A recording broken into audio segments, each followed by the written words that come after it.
The bustling streets of Lagos never truly rested. Even as the sun dipped behind the skyline, the air hummed with shouting hawkers, car horns, and the pulse of city life. But for Amara, the world quieted the moment she sat behind her sewing machine. Her little tailoring shop, tucked between a fruit seller's stall and a kiosk selling recharge cards, was her whole world. She had little, but her dignity, her craft, and her compassion made her rich in ways money couldn't measure. That evening, while most shopkeepers were packing up, Amara stayed to finish a wedding dress for a bride who could barely pay. She never charged much. Her joy was in making people feel beautiful, especially those the world forgot. A soft cough drew her eyes toward the street lamp outside. A man, filthy and ragged, slumped against the wall. His beard was tangled, his frame thin, his clothes in tatters. He looked barely 35, but carried the weight of years in his eyes. Amara rushed to him. "Sir, can you hear me?" He blinked weakly. "I haven't eaten in 3 days." Without hesitation, she helped him inside, settled him on the mat she used for late-night sewing shifts, and handed him bread and warm Gary from her flask. "Why are you helping me?" he asked. "Because someone once helped my mother," she said softly, "and I promised I'd do the same if I ever could. My name is Kelechi," he whispered. "Rest," she replied. "Tomorrow is another day." Morning came with the usual Lagos chaos. Roosters crowing against the blare of Danfo horns, generators buzzing, the smell of akara frying in the air. Amara, who had barely slept, watched Kelechi lying peacefully on her mat. In daylight, she noticed details she'd missed. His nails were clean though cracked, his hands rough but not quite like those of a man long homeless. "You're awake," she said, offering him a warm cup of pap made from her last cornmeal. "You don't even know me," he murmured. "Maybe that's the point," she replied, opening her shutters to let in the morning sun. He hesitated. "I should leave before I become a burden." "Where would you go?" she asked gently. "Back to the streets? Starving again?" "No, you'll stay until you regain your strength." She pulled out fabric from her private stash to make him a shirt. "My mother called this love cloth, fabric you keep not to sell, but to bless someone." Just then, Ngozi, Amara's outspoken childhood friend, burst in. "So you've turned your shop into an orphanage now?" she scoffed, eyeing Kelechi. "He was dying on the road," Amara said sharply. "Be careful." Lagos no day smile. "He could be a thief." Kelechi lowered his eyes. "Maybe she's right." "She's wrong," Amara said firmly. "I trust my spirit." Days passed. Kelechi bathed, wore the shirt she made, and sat near the door watching life outside. He saw her refuse rich customers who disrespected her, slip food to children whose mothers couldn't pay, and hum her late mother's songs while she worked. At night, they talked about music, her dream of owning a boutique, his love for drawing, but never his past. Market day in Yaba roared with color and sound. Amara needed zippers and thread, so Kelechi accompanied her. He was cleaner now, in sandals from a neighbor, but still drew stares. At Mama a Joke's stall, the big, loud trader raised her brows. "Who be this one? He looks like Street Boy." "He's a friend," Amara said calmly. Mama a Joke snorted. "Today you feed him. Tomorrow he steals your shop." Amara's patience snapped. "He is a human being, not a stray dog." "What happened to compassion?" The crowd murmured. She grabbed Kelechi's hand and left. "You didn't have to do that," he said softly. "Yes, I did. Because you matter."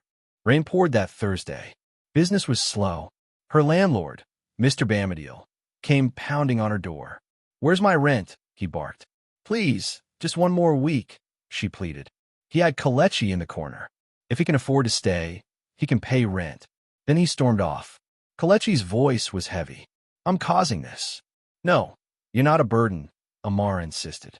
That night, while she slept, Kelechi quietly slipped out into the rain with a worn card in his pocket. By morning, the rain had stopped, but Kelechi was nowhere in sight. Amara's first thought was that he had stepped outside to buy something, but minutes became hours.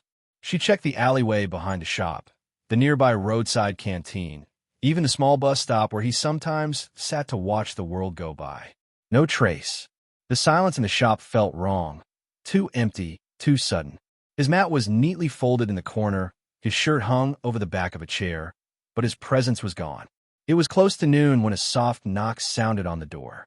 Standing there was TT, Mr. Bamadiel's teenage daughter, clutching a white envelope. "My papa say make I give you this," she said, handing it over. Amara opened it with trembling hands. Inside were crisp Naira notes, 3 months' rent paid in full, plus 2 months in advance. "Who gave you this?" she asked quickly. TT shrugged. "One man come early this morning. Tall, quiet, no shoes. Rain still day, fall small. Him no talk much, just give him money and waka enter Kiki." Amara stood frozen, the envelope pressed to her chest. The only thought in her mind was Kelechi. But questions swirled. How had a man who came to her barefoot and starving suddenly found enough money to pay rent months ahead? Why had he vanished without goodbye? That night, she sat on her mat staring at the doorway long after the streetlights flickered on, listening to the soft hum of Lagos nightlife, hoping, against all reason, that he would walk back in. But the door stayed closed. 2 weeks later, 2 black SUVs stopped outside. Well-dressed men in sunglasses stepped out. "Are you Miss Amara?" one asked. "We're looking for Kelechi, real name Kelechi Nwokedi, our CEO." Amara froze. "He owns one of Africa's biggest tech companies," the man continued. "Billionaire. Disappeared after refusing an arranged engagement. We've been searching for him." She sat down slowly, reeling. That night, the shop was quiet, too quiet. Even the familiar buzz of a nearby generator seemed far away. Amara sat cross-legged on her mat, her knees drawn close, staring at the sleek business car the man had left. Kelechi Nwokedi. The name sat heavy in her mind, strange yet suddenly familiar, as though it had been whispered to her before in a dream she had half forgotten. Her old Nokia phone, with its chipped casing and sluggish internet, felt almost too small for the weight of what she was about to do. She typed the name slowly into the search bar. The loading wheel spun for what felt like an eternity, until finally, an image appeared. There he was, not in torn rags, not barefoot in her doorway, but standing tall in a navy blue suit, a silk tie perfectly knotted at his throat. The photo showed him smiling beside a woman in an elaborate ghillie, both of them framed by a banner that read, "Africa Rising Tech Awards." Her breath caught. The man in the photo had the same strong jawline, the same watchful eyes, only now they were framed by power and polished confidence. She scrolled down, and more images appeared. Kelechi shaking hands with government officials, speaking at conferences, accepting awards. The headline stung almost as much as the images. Tech visionary expands into global markets. Nigeria's youngest billionaire turns down industry merger. Private CEO keeps low profile despite fortune. Amara dropped the phone onto her lap, her heart pounding. The pieces began to fall into place. The clean nails despite the dirt. The way his hands felt accustomed to work, but not to street life. The quiet dignity he carried even when hungry. A cold thought crept in, sharp and unwelcome. Was I just an experiment to him? Had she been nothing more than a human test of kindness? A story he could tell later to his wealthy friends, perhaps over champagne, how he lived among the poor and found a compassionate tailor who took him in. Her chest tightened. The hurt came not from the fact that he was rich, but from the possibility that all their moments together, the laughter, the quiet talks at night, the way he'd watch her work, had been part of some invisible game. But then, she remembered the night she'd given him his first clean shirt, how his voice had trembled when he'd thanked her. She remembered the way he had defended her at the market, his eyes burning with a kind of protectiveness that no billionaire mask could fake. She remembered the morning she'd found her rent paid in advance, even though it meant he'd vanished without a word. "No," she whispered into the stillness. "That wasn't pretense. Not with me." And yet, one truth was unshakable. Kelechi Nwokedi, the man she had fed Gary from her flask, was not the man she thought she knew. He was someone the world chased, someone powerful enough to disappear if he wished, and for reasons she couldn't yet understand, he had hidden it all from her. The days began to blend into one another, each one draped in the same quiet heaviness. Lagos moved on with its usual restless pace. buses honking, traders shouting. But inside Amara's shop, the rhythm had changed. Kelechi's absence wasn't just an empty space in the corner where his mat had been. It was a missing note in the music of her days. She found herself glancing at the door each time a shadow passed outside, pausing mid-stitch at the sound of footsteps that turned out to belong to strangers. Her friend Ngozi noticed.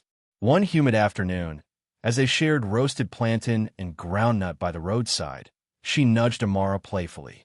"You're still thinking about him, ABI? Even now that you know he's a billionaire?" Amara's laugh was short, without joy. "It's not about the money, Ngozi.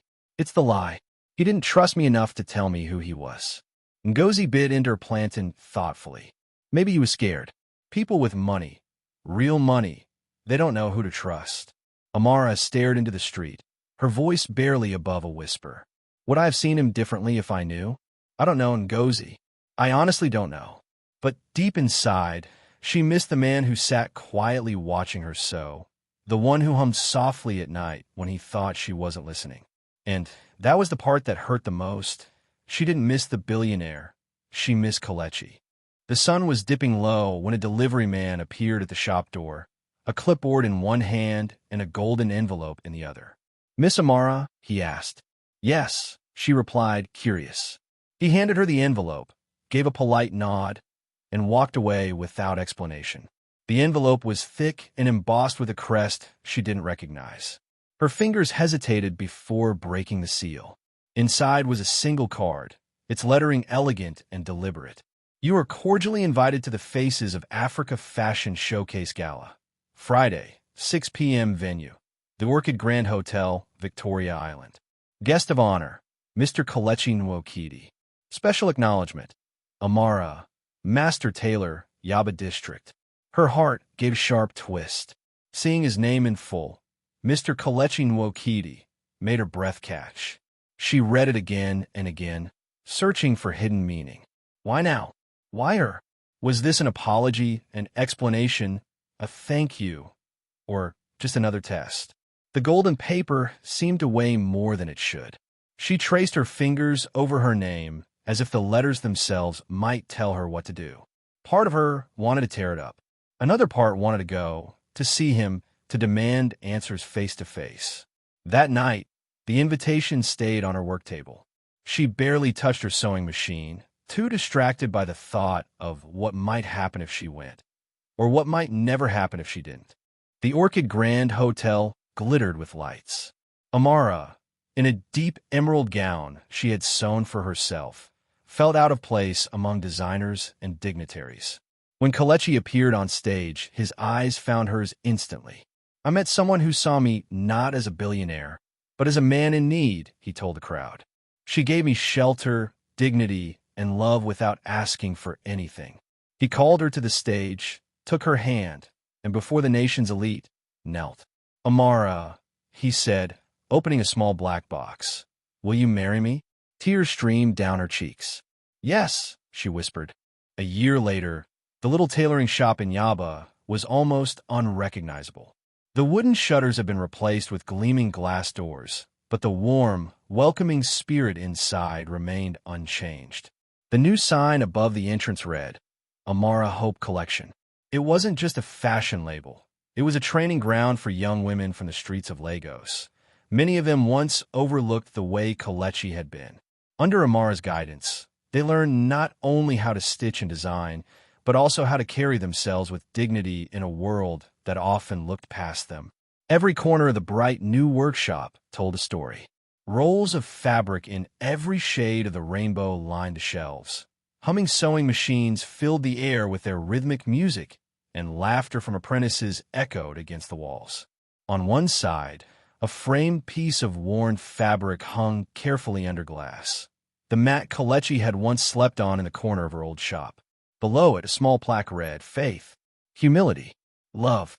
Kelechi was still the head of his tech empire, still sought after in boardrooms and on global stages. But in Amara's world, he was just Kelechi, the man who swept floors during late nights at the shop, who carried rolls of fabric from the market without complaint, who sat with the trainees to hear their dreams as though each one was precious. The media often try to paint their love as a fairy tale, the billionaire and the tailor. But those who truly knew them understood it wasn't about riches or headlines. It was about the quiet nights when they would sit together over bowls of steaming jollof rice, the long walks through Yaba, where they still greeted the traders who once doubted him, the small acts of care that had built their story stitch by stitch.